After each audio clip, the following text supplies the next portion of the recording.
Well, here we are now indoors for the first time on our journey, and we're in the Museum of Thyatira. Interestingly, the city has been built around the ancient site, and the ancient site where we just were is actually only about one city block. And so there's not a whole lot to see there, but fortunately, a lot of it has been, the artifacts have been protected and brought here to the museum. We're going to walk through a little bit of the museum today so you can see it, but as you can see behind me, we have some examples of their pottery. Now, as we said, this is a trade guild city, so there's many different trades that were here, and this pottery especially adds another element. As I read this passage from Revelation 2, verse 26, it talks about, "To the one who is victorious and does my will to the end, I will give authority over the nations.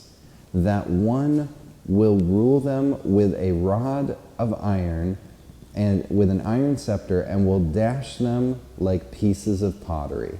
Just as I have received authority from my Father, I will also give to that one the morning star."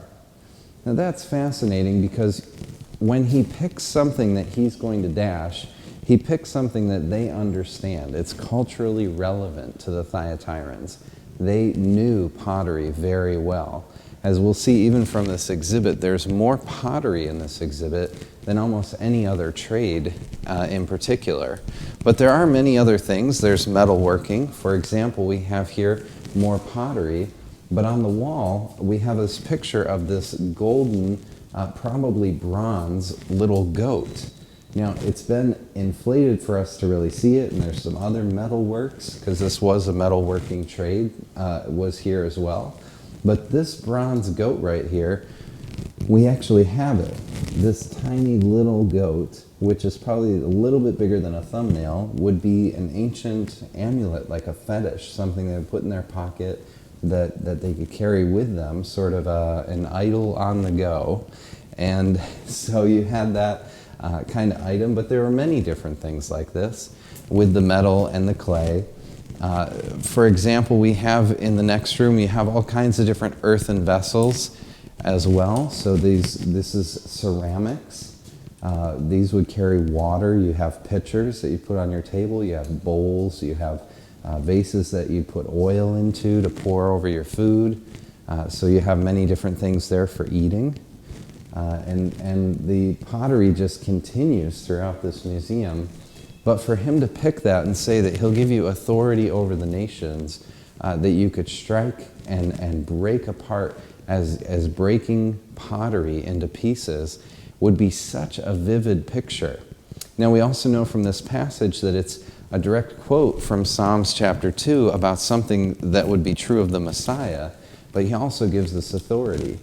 You have more statuettes here, figurines, and so there's little ones that people would have in their home for their own little worship in their house. And then here we have some of the lamps.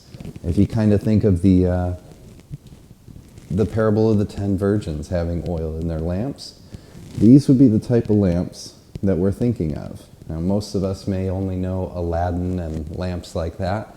Well, these are much more literal. These are actual lamps that are 2,000 years old that you're looking at right here. Tiny little lamps that be filled with oil to light a small room.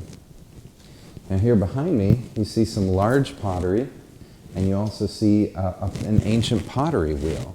So we have here a ancient pottery wheel and the whole setup where the gentleman, let's say, would sit on that chair and he'd run this wheel with his feet, and he'd then be able to, up top, to work the clay into this different pottery, just as it has been done for 2,000 years. We still do it today.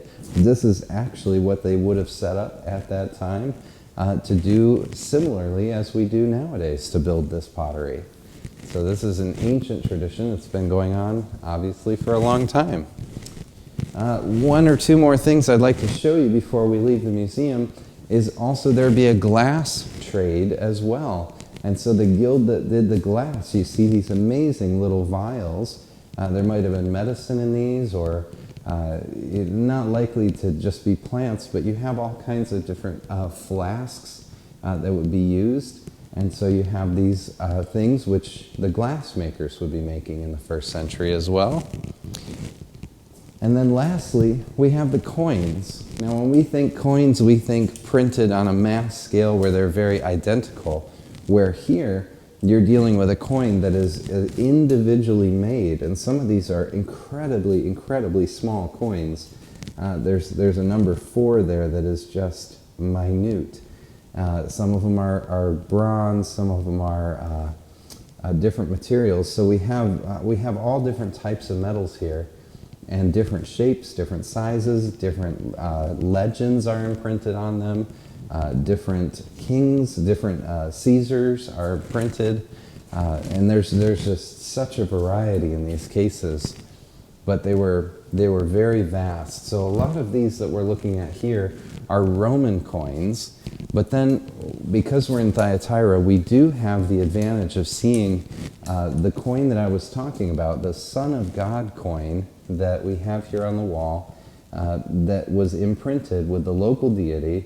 It's this one right in the middle with the battle axe, and this is the one that talks about Son of God, and yet Jesus shows up and he describes himself as the true Son of God. And so he speaks to Thyatira in such an incredibly personal manner, more than it's just, every letter is so personal, but there's just such an amazingness when he talks to the guilds about being eyes of fire, burnished bronze, giving you authority to strike with a rod of iron, which they'd understand, and breaking pottery to pieces. There's such a personal connection between the way that Jesus talks to Thyatira. So one last thing to mention before we leave the museum here in Thyatira, and before we leave Thyatira altogether, here behind me we have this beautiful picture. This is an overview of a basilica that used to be in the center of Thyatira. Now this is a later basilica, about the 4th century, but this would be a place where they had an agora as well. As we were reading about this, there would have been an agora in this area too. So a lot of trade, a lot of interactions between the salespeople would be taking place right here as well. One of the last pieces of this letter between Jesus and those in Thyatira, he talks about, I'll give you, this is one of his promises, I'll give you the morning star. The morning star, kind of mysterious sounding, except that John explains who the morning star is later.